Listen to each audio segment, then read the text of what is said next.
Well, it is Friday, the 25th day of August 2023. Good evening and welcome to Newswatch and Hope TV, the station where you look and live. We are also streaming live on our socials at Hope TV Kenya. I'm Tess Njenga and our sign language interpreter is Monica Achieng. Let us kick off. President William Ruto has today visited the counties of Kisii and Nyamira as he continued with his development tours across the country. Politics, however, took the center stage with the head of state castigating the opposition for the anti-government protests, saying that it is dragging the development of the nation. At the same time, President Ruto has urged Kisii Governor Simba Arati to ditch the ODM party and join the Kenya Kwanza administration to help him push the government's agenda. Our very own Kennedy Kimani with more on this story. Politics took the center stage today as President William Ruto visited the counties of Kisii and Nyamira for his development tour of the country. While addressing the residents of Kisii, the head of state took a swipe at the opposition for the anti-government protests, saying that it is dragging the development of the nation. Mimi nataka niulize ndugu zetu, tuwache kuhadaa wa Kenya. Ati tukifanya maandamano, tuharibu mali ya wananchi, tuharibu biashara ya watu, tuharibu tuchome lami. Saa hii tumekuja hapa kuanzisha hii lami tujenge. Mimi nataka niwaulize, mnataka hii pesa tunatumia kutengeneza hii lami ati mtu wakuja wakishe moto hapa haribu achome lami? Bana, hiyo mchezo wa kwende. Rais, mimi nashukuru kwa sababu hii watu uliwasida. Wakaanza activities. Tutaweka sufuria. Wengine tutaweka chuma kwa kichwa. Wengine tutaweka karai. Ukawaambia fanyeni yote lakini muachane na mali ya Wakenya. Mimi nashukuru kwa sababu maandamano imekwisha. Na nitangaza nikiwa hapa Kisii, hakuna serikali ya mkate nusu. Na hakuna hata rais moja, kwa sababu kuna uchaguzi miaka 5 ikikwisha na Wakenya wataongea tena. At the same time, President Ruto has urged Kisii Governor Simba Arati to ditch the ODM party and join the Kenya Kwanza administration so as to help him push the government's agenda. Unajua Simba amesema mimi nilikuwa mtu ya ODM na ni ukweli. Si ndio? Sasa kwa sababu mimi nilikuwa mtu ya ODM, wewe Simba, sasa wewe vile nilihama, si hata wewe uhame, mimi tuendelee pamoja. Hiyo ni ya kwanza. Ama namna gani? Na unaona vile nimehama, nimejipanga panga, wewe huwezi kujua. Ukifuatana na mimi hapo mbele unaweza namna hiyo. Ama namna gani? Jambo la pili, umesema kweli Simba, mimi nilikuwa mtu ya ODM. Si namna hiyo? Sasa si uambie wale wananifanyia maandamano. Mbona mnafanyia maandamano mtu wetu, na mtu wetu ndio rais, mtu ya ODM William Ruto ndio rais. Maandamano ni ya nini? Kwani unaweza kufanyia mtu yako maandamano? President Ruto has also given a stern warning to corrupt individuals in his government, saying that he will not compromise with anyone so as to protect public property. Maneno ya ufisadi Kenya hii itakoma. Hakuna mtu ataendesha mambo ya ufisadi kwa hii Kenya. Wafisadi wote maneno yao ni 3. Number 1, wahame Kenya. Number 2, waende jela. Number 3, wasafiri waende mbinguni. Hakuna maneno mengine. There is no other place ya kujificha. Kindly, Your Excellency, I've seen you have started very well. But be cautious, Your Excellency, that even those ones who will be cheering you, some of them, they want your protection. After blundering public resources, you as our president, I want to plead with you. Cross the country. Tafadhali. Kwa sababu usiposimamisha sasa mambo ya wizi, hata baada ya wewe kutoka itaendelea. Kennedy Kimani, Hope TV Newswatch. Thank you, Kennedy Kimani, for that report. Now, Deputy President Rigathi Gachagua has said that the greater agenda to bring back the coffee subsector to profitability in the country is on an unstoppable course. The Deputy President has expressed the government's commitment to bring the coffee farmers to a profitable value chain in the sector that supports about 5 million Kenyans in the hope of strengthening and doubling this number. On legal reforms earlier today at the Karen residence in Nairobi, the Deputy President held a sensitization forum with all coffee stakeholders, members of the Senate and national National Assembly comprising of the Coffee, Caucus and Agriculture Committees.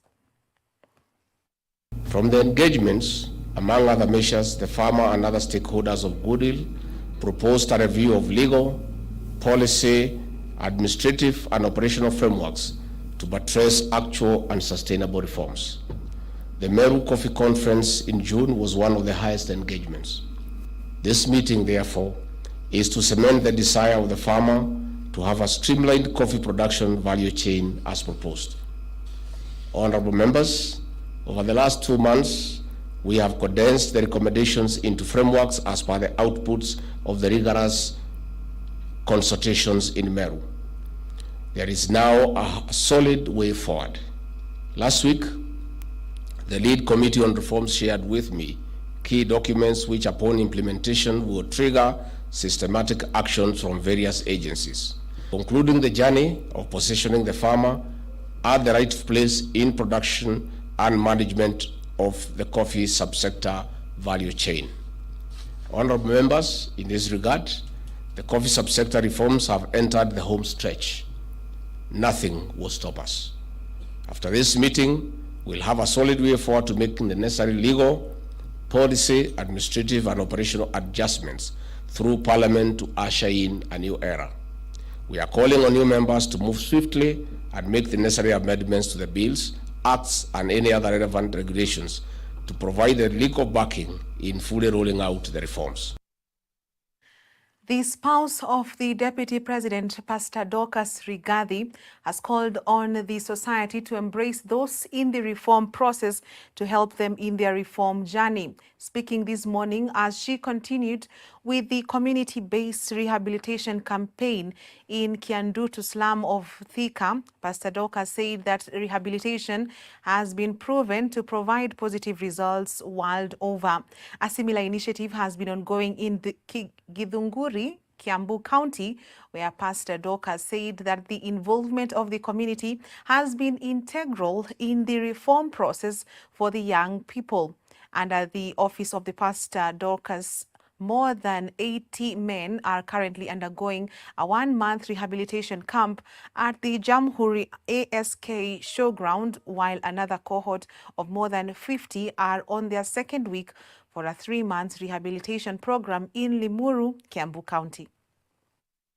At least every sub-county, including Kiaba, are practicing this initiative, and so many of addicts are getting reformed, going back to productive society.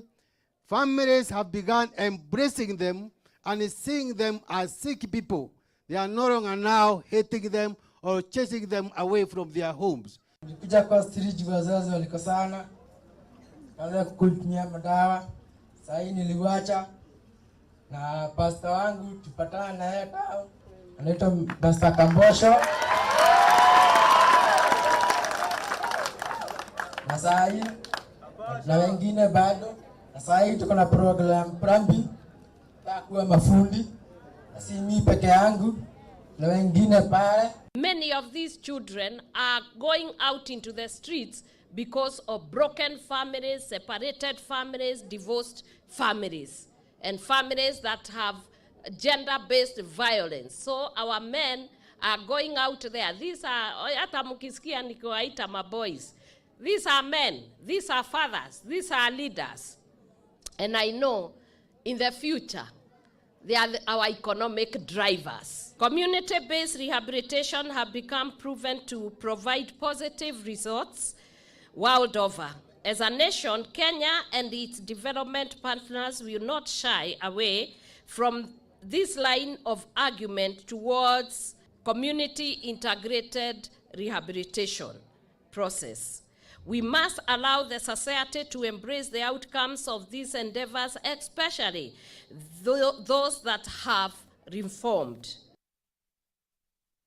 And the government has allocated 700 million shillings to fast-track the completion of the first phase of the Liwatoni Fish Complex, which had stalled due to the lack of funds. The first phase of the 1.5 billion shillings complex will be completed in December this year. Blue Economy Cabinet Secretary Salim Vuria, however, says the second phase of the project will be done under a public-private partnership. The project, which was first mooted in 2013, have faced major delays due to corruption and lack of funds, attracting the attention of investigative agencies. In the fiscal year 2021-2022, the government allocated the complex 1.8 billion shillings, but work stalled as the Ethics and Anti-Corruption Commission investigated procurement flaws in the awarding of the contract. Hii Liwatoni ni mradi muhimu ambao ulipangiwa awamu mbili hapo mapema, lakini tumesema kwamba tutafanya awamu ya kwanza ikamilike na zile awamu zingine tutafanya pamoja na wale wawekezaji binafsi, na nimewapatia kwamba kufikia mwezi wa Disemba huu mradi uwe umekamilika. Ni mradi ambao utakuwa na gharama ya bilioni 1.49 na tayari tumeweza kuangalia kwamba inawezekana kumaliza kwa muda ule ambao nimewapatia. Na jambo muhimu ni kwamba kituo hiki kitaweza kupeana ajira kwa vijana, kina mama na Wakenya 3,000. On that note, let us take a break on Newswatch tonight. Don't go too far. We have plenty more coming up.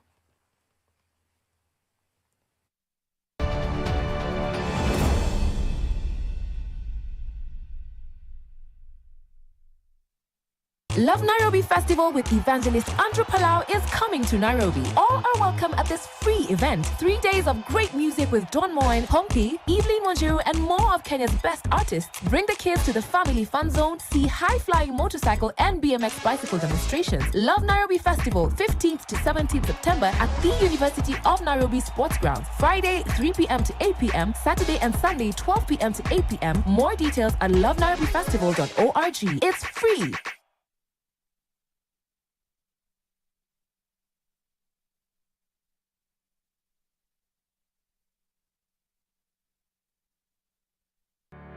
Yesu ndiye njia. Mtoto gani katika hii ulimwengu ameitwa Mungu mkuu? Nasema akasema udhu billahi.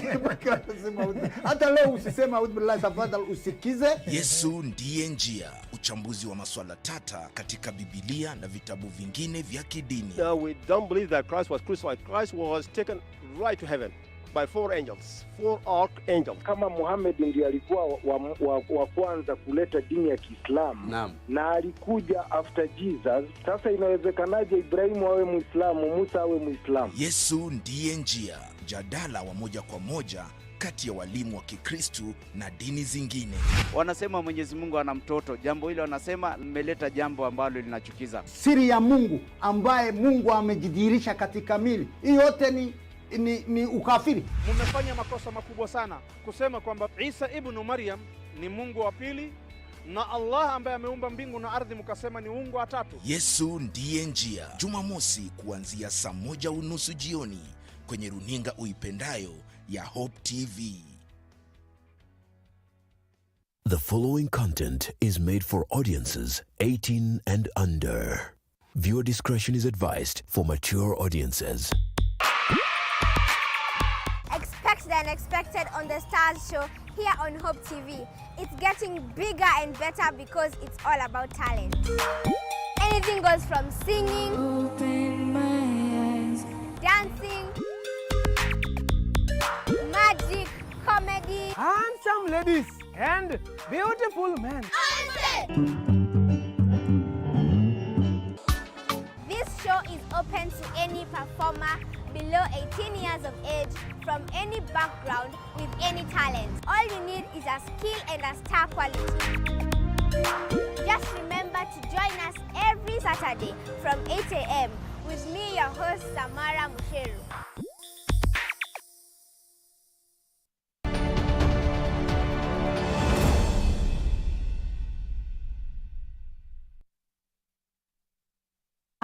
Business NCBA Group has today committed to mobilize 30 billion shillings for green and sustainable financing by 2030.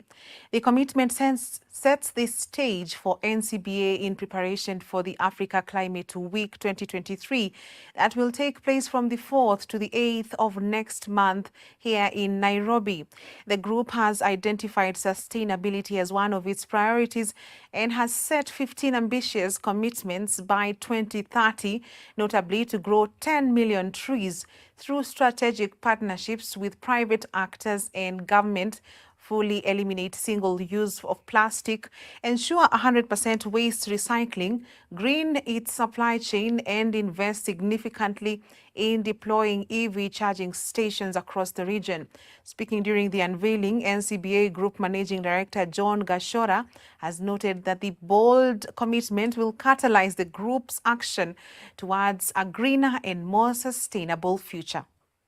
I mean, it's the first time in climate change history that heads of state and government are gathered to discuss, albeit covertly, the climate change development nexus.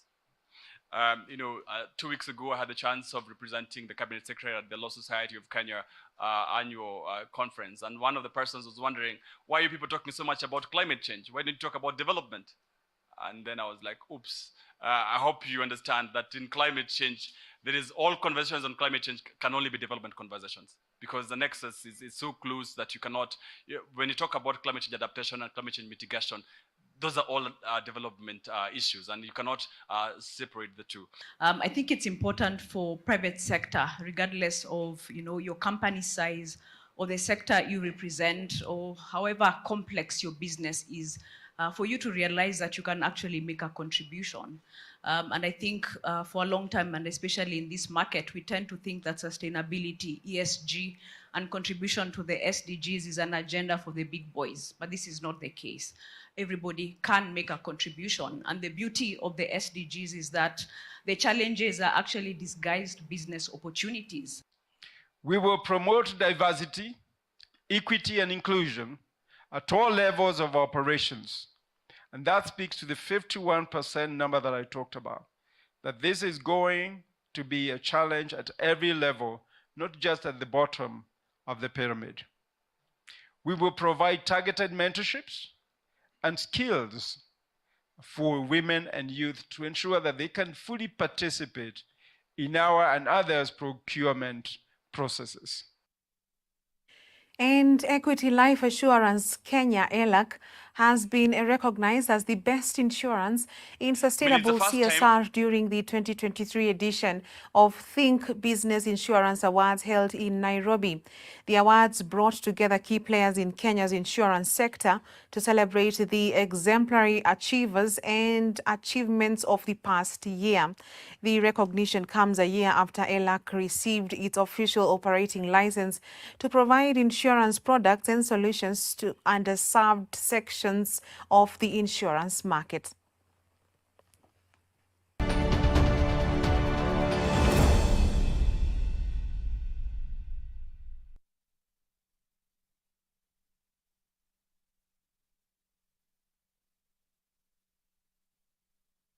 And now in sports, the national women's volleyball team, Malkia Strikers, are the new Queens of Africa after they defeated Egypt 3-0 in the final of the African Nations Volleyball Championships in Yaoundé, Cameroon last night. The first set was a hotly contested one, with both teams running each other close before coach Loizoma Charges eventually won 25-22 before bagging the second set of 25-20. The third set was merely a final nail in the Egyptians' coffin as the Kenyans raced to a 16-8 lead before the North Africans reduced the deficit to 16-10.